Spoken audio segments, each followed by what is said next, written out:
एक समय स्वामी विवेकानंद से मिलने एक व्यक्ति आया जो कि बड़ा परेशान हो रहा था। उसके चेहरे पर दुख और पीड़ा का भाव साफ नजर आ रहा था। स्वामी जी को देखते ही वह उनके पैरों में गिर गया और कहने लगा, स्वामी जी, मैं बहुत दुखी, बहुत परेशान रहने लग गया हूँ कि मेहनत पे कोई कमी नहीं छोड़ता। मेहनत पे मेहनत करता हूँ, इसके बावजूद भी मैं कभी सफल नहीं हो पाया। स्वामी जी ने पल भर में उसकी परेशानियों को समझ लिया और उस व्यक्ति को कहने लगे, ये हमारा पालतू कुत्ता है, तुम कुछ दूर मेरे कुत्ते को शेर करा कर लाओ, फिर मैं तुम्हें तुम्हारे सवालों का जवाब दूंगा। काफी देर व्यक्ति उस कुत्ते को शेर कराता रहा क्योंकि कुत्ता स्वामी जी का था।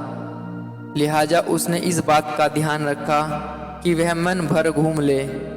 कुछ समय बाद जब चलने का समय हुआ तो बाद में जब वह कुत्ते को लेकर स्वामी जी के पास लौटा तो उसके चेहरे पर थकान का कोई निशान नहीं था। लगता नहीं था उसको देखकर कि ये मेहनत करके आया है, मगर कुत्ता पूरी तरह से हाँफ रहा था और थका हुआ लग रहा था। स्वामी जी ने उस व्यक्ति से पूछा, यह कुत्ता इतना हाँफ क्यों रहा है? यह बहुत थका हुआ लग रहा है, जबकि तुम पहले की तरह ताज़ा और साफ सुथरे नजर आ रहे हो। ये क्या बात है?